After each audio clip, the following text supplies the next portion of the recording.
Hello and welcome. Today I'd like to talk to you about PubMed, a free online search engine from the U.S. National Library of Medicine, or NLM, that you can use to find published biomedical and health science research. Unlike EBSCOhost, you will have access to PubMed after you graduate. I'd like to talk first about what is PubMed, and then I'd like to invite you to open PubMed in a second window or monitor and follow along. Under Using PubMed, I'll talk about where's the full text and researching a topic using the example of a PICO topic. Finally, I'd like to talk about how to get help. I'd like to thank the U.S. National Library of Medicine for providing these PowerPoint slides to adapt. What is PubMed? PubMed is a database of 34 million citations to articles in biomedicine and health, with a focus on original scientific research. It includes citations and abstracts going back to 1966, and more selective coverage back to the early 1800s. Articles are added 7 days a week and then indexed by National Library of Medicine. PubMed is used by more than 3 million users worldwide, including clinicians, researchers, students, and others. The most common task in PubMed is to search for a topic, so we're going to demonstrate how to search for a PICO topic. Sometimes when you look at PubMed, you think, here are the citations, where is the full text? PubMed is a citation database, not a full text database. However, about 2/3 of PubMed citations include full-text links. For 2010 forward, it's nearly 95%. Not all the links are free. Some link to a publisher and ask you to pay. However, WKU Libraries can get at these at no cost to you. You never have to pay for an article. When available, PubMed citations will link to the full text in PubMed Central, or PMC. This is NLM's free full-text repository that's part of PubMed. Under the NIH Public Access Policy adopted in 2008, if your research was supported by an NIH or National Institutes of Health grant, this must be made available to the public within a year for free. These manuscripts are deposited in PubMed Central. Journals and publishers also deposit content to PubMed Central, and NLM adds content through a variety of digitization projects. I'm going to talk about an example of a subject search. This example is taken from National Library of Medicine, and talk about how you'd select keywords to create a search in PubMed. Say you have patients 65 or older who have high blood pressure. Will patients follow their physician's recommendations for exercise? You're considering whether creating handouts or holding a class on the benefits of physical activity might help. I'm going to use the PICO framework to answer this question. P is for patient or problem, I is for intervention, C is for comparison, and O is for outcome. You don't have to search all of these categories. Also, use PICO only if it makes sense. I'm going to combine my terms using the Boolean operators and, or, and not. You use this in searching every day whether or not you think about it. Or is used to group similar terms or synonyms. For example, hypertension or high blood pressure. And requires all data points to be present. For example, I might say hypertension and patient education and exercise. I'll show you how this works in practice.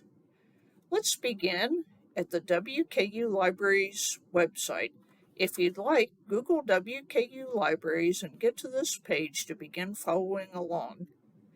Next, we're going to click Databases A to Z. And if you're off campus, you'll be asked to log in with your NetID and password. I'm going to flip over to PubMed and show you a search live.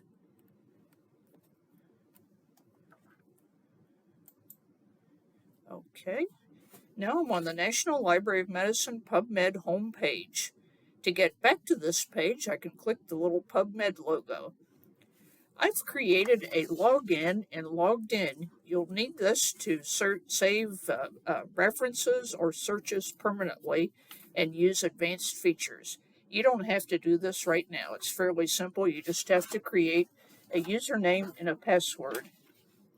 This big box is how you begin your search. Luckily, PubMed is set up so busy clinicians can enter a fairly simple search and get references without knowing completely how PubMed works. I'd like to call your attention to down here under Learn, About PubMed, and FAQs. Even experienced searchers use this a lot. PubMed is a fairly complex database, and sometimes you'll see something that puzzles you. Next, I'm going to translate my key concepts into a good subject search of PubMed. I click in the box. What kind of patients am I talking about? Patients with hypertension. I'm going to leave my 65 plus until later. I'll show you how I'll put that in.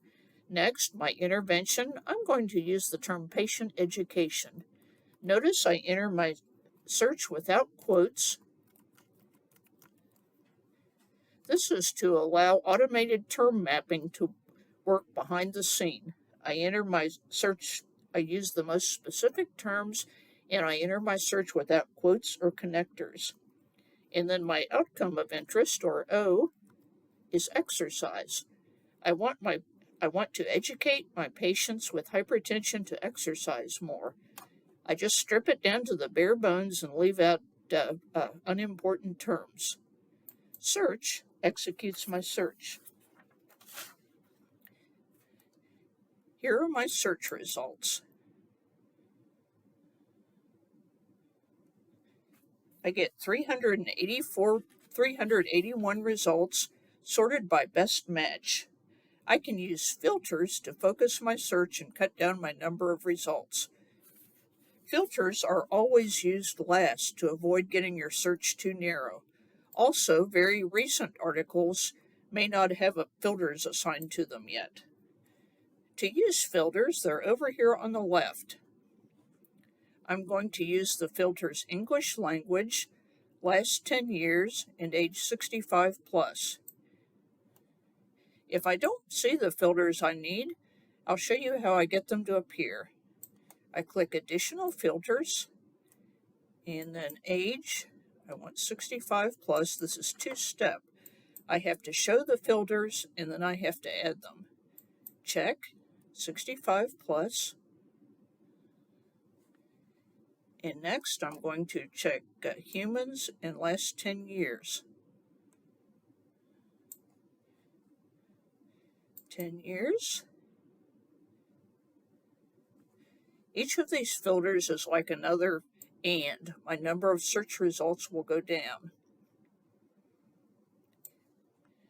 Humans. I don't have too many non-human patients, so I'm going to cut out animals. Now I'm down to 44 results. I have last 10 years, 65 plus, and humans.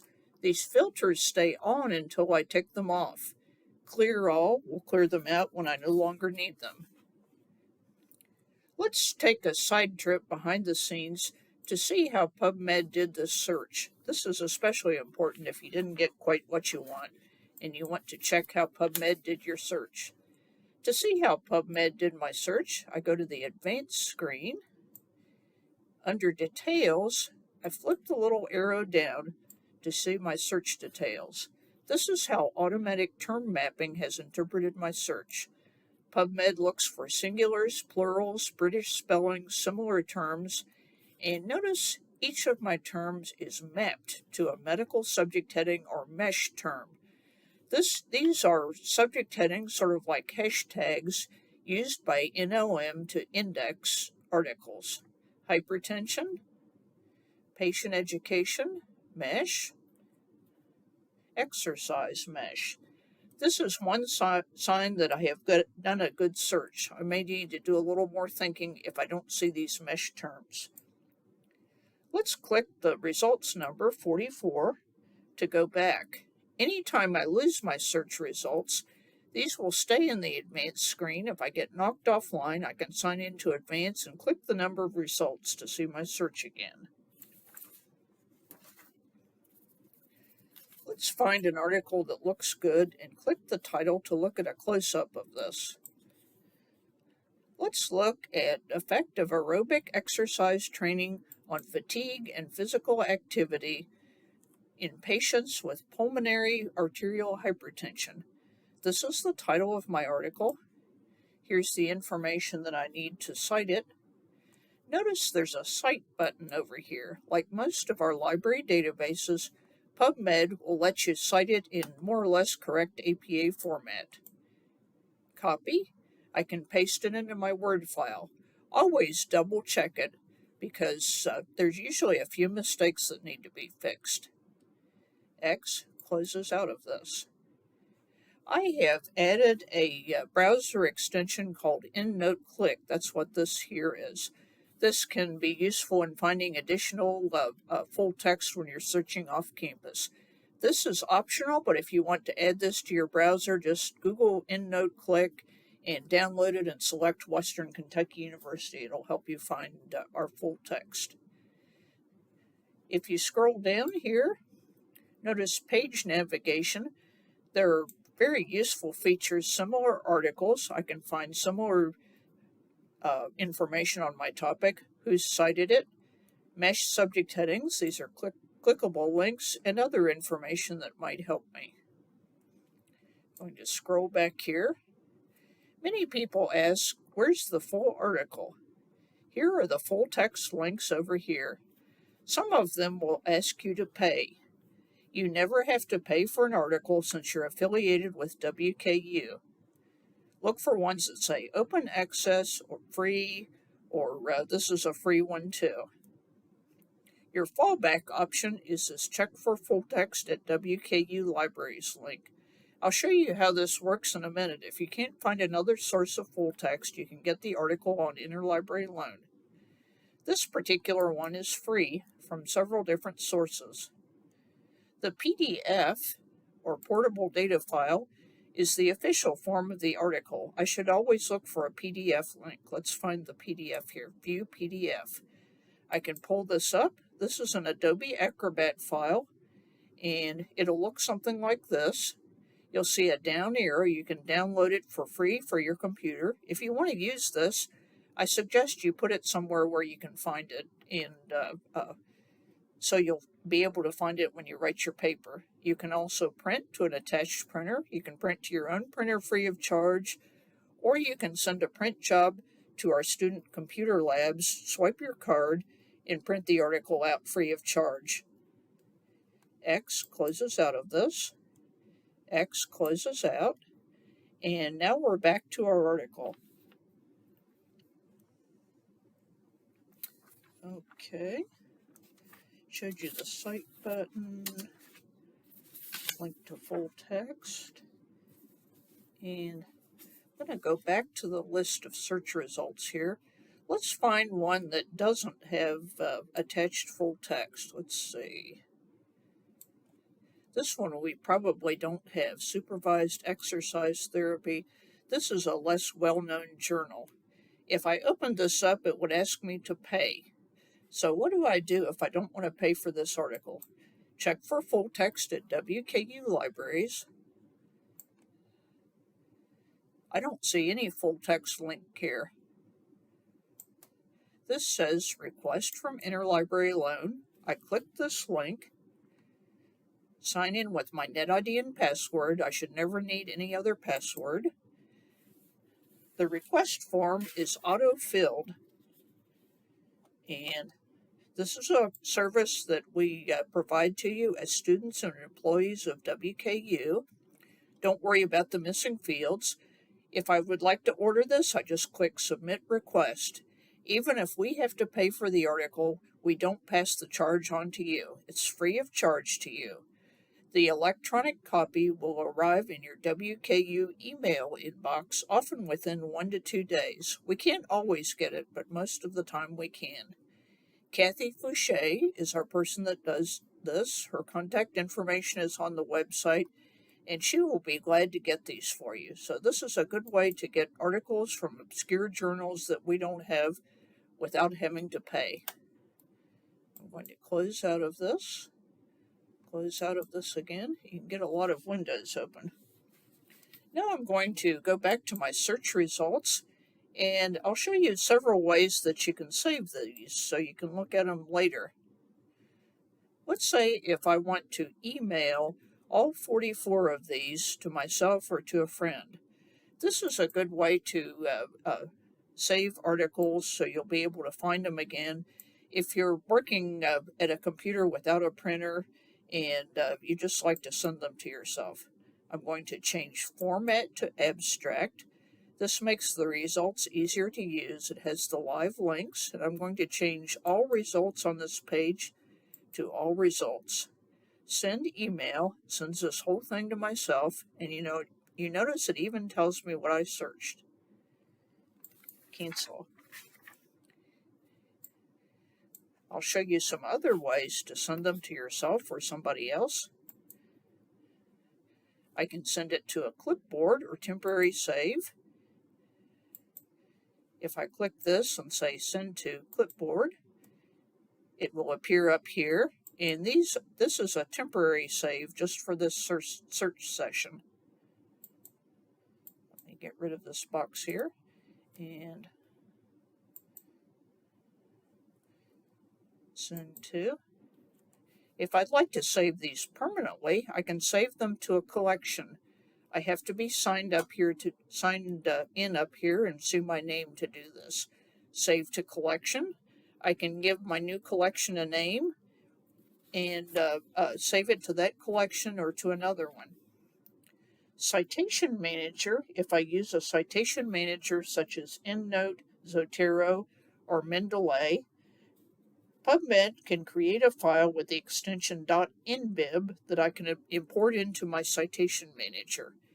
This is an optional thing that graduate students and advanced researchers do.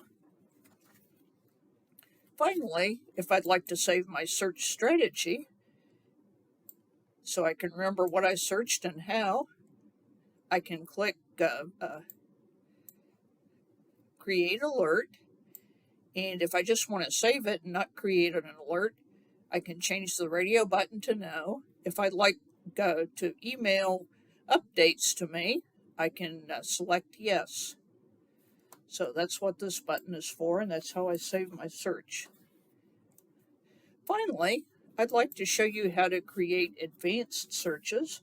This is how people create searches like systematic reviews and very complex searches. It's a useful advanced feature. In this example, I'm going to look for articles on aspirin in New England Journal of Medicine. Let's say I saw an article on aspirin in New England Journal of Medicine, and I don't remember very much about it. New England Journal of Medicine. Then I click Add. Notice there's multiple search boxes, but I feed my information in one box at a time. Aspirin. And here's my query box down here. If it doesn't, oops. Aspirin's not a journal. I can correct it down here to just say aspirin. Search executes my search. And this advanced and tell PubMed where to look for my term and feed it in one line at a time. That's the advanced search builder. Down here again, the history lists all my recent searches. I can reuse them, view search details, or click the results to see the results again. These will stay here for a while after I end my search or get knocked offline, so this is a good way to find my search again.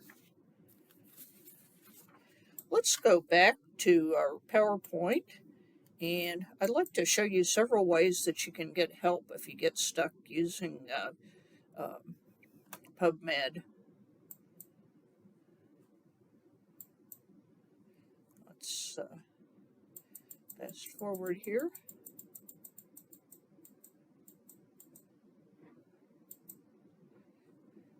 One way to get help is on the PubMed homepage. Scroll down to see the FAQ and user guide. It's really very helpful. Another way is to go to our homepage on WKU Libraries. On the lower right, there's an Ask a Librarian instant chat box. Open a window, and we can even open a Zoom search to walk you through. It's 24/7 help. Another way to get help is to contact the Health Sciences Librarian, Carol Watwood, at wku.edu. For technical problems on the PubMed end, you can contact the NLM Support Center, send them an email, and they will respond within a day or two. They're very helpful. Finally, thank you for watching. We're here for you. Give us a call, send an email, or chat with us 24/7. Good luck searching PubMed. Thank you.